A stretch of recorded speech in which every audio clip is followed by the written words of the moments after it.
নিউজিল্যান্ডের মাটিতে জারি থাকবে ভারত পাকিস্তান প্রতিদ্বন্দ্বিতা। আগামীকাল কেন উইলিয়ামসনদের বিরুদ্ধে রোহিত শর্মাদের 3 ম্যাচের টি-20 সিরিজের অভিযান শুরু হচ্ছে। আর এই সিরিজেই ভারতের সামনে সুবর্ণ সুযোগ থাকছে তাদের চির প্রতিদ্বন্দ্বী পাকিস্তানকে ছুঁয়ে ফেলার। শেষ 10টি টি-20 সিরিজে ভারত হারের মুখ দেখেনি। নিউজিল্যান্ডের বিরুদ্ধে জিততে পারলে ভারত 11টি টি-20 সিরিজে অপ্রতিরোধ্য থাকার রেকর্ড করবে। বর্তমানে পাকিস্তানের ঝুলিতে রয়েছে টানা 11টি টি-20 সিরিজ না হারার নজির। শেষ 10টি দ্বিপাক্ষিক আন্তর্জাতিক টি-20 সিরিজে ভারত 8 বার জিতেছে, 2 বার ড্র হয়েছে। 2017 জুলাইতে ওয়েস্ট ইন্ডিজের বিরুদ্ধে একটি মাত্র টি-20 ম্যাচে ভারত হেরেছিল। তারপর থেকে হারের মুখোমুখি হয়নি টিম ইন্ডিয়া।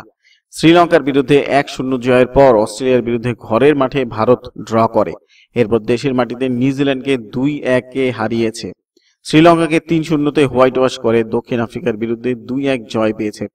এরপর রয়েছে নিদাহাস ট্রফির জয়। এরপর আয়ারল্যান্ডকে 2-0 ও ইংল্যান্ডকে 2-1 হারিয়েছে ভারত। ওয়েস্ট ইন্ডিজকেও ঘরের মাঠে ভারত 3-0 হারিয়ে অস্ট্রেলিয়ার বিরুদ্ধে 1-1 ড্র করেছে। 2016 বিশ্বকাপের পর থেকে পাকিস্তান সবকটি টি-20 সিরিজে জিতেছে। সম্প্রতি দক্ষিণ আফ্রিকার কাছে 2-0 সিরিজ খুইয়ে বাবর আজমদের অশ্বমেধর ঘোড়ার চাকা থেমে যায়। নিউজিল্যান্ডের বিরুদ্ধে টি-20 সিরিজ শেষ করে ভারত দেশে ফিরে অস্ট্রেলিয়ার বিরুদ্ধে 2 ম্যাচের টি-20 সিরিজ খেলবে। নিউজিল্যান্ডের পর যদি ভারত অস্ট্রেলিয়াকে হারাতে পারে তাহলে ভারত ডজন টি-20 সিরিজে অপ্রতিরোধ্য থাকবে।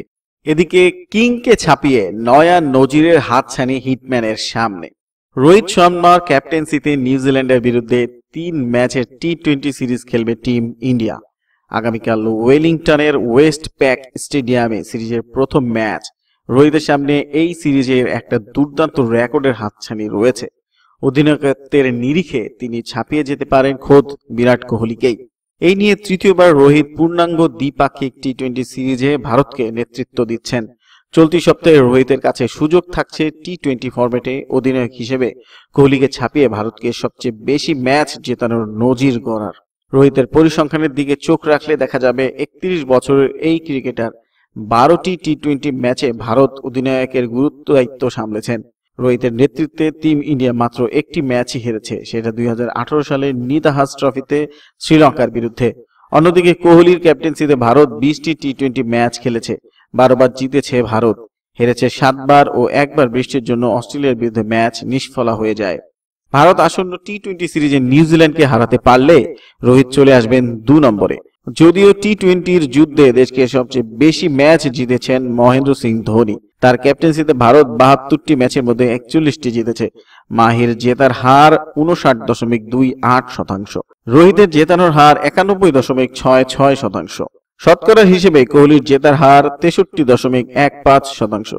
যদিও বীরেন্দ্র সেহবাগ ও সুরেশ রায়নার এক্ষেত্রে শতকরা 100% সফল। বীরের ক্যাপ্টেন্সিতে ভারত প্রথম টি-20 আন্তর্জাতিক ম্যাচ খেলেছিল। রায়না ভারতকে জিম্বাবুয়ের বিরুদ্ধে 2 বার ও ওয়েস্ট ইন্ডিজের বিরুদ্ধে 1 বার নেতৃত্ব দেন। বন্ধুরা, এতক্ষণ আমাদের সাথে থাকার জন্য ধন্যবাদ। আমাদের ভিডিওটি ভালো লাগলে একটি লাইক দিন, আপনার বন্ধুদের সাথে শেয়ার করুন এবং আমার চ্যানেলটি সাবস্ক্রাইব করে আমাদের সঙ্গেই থাকুন। ধন্যবাদ।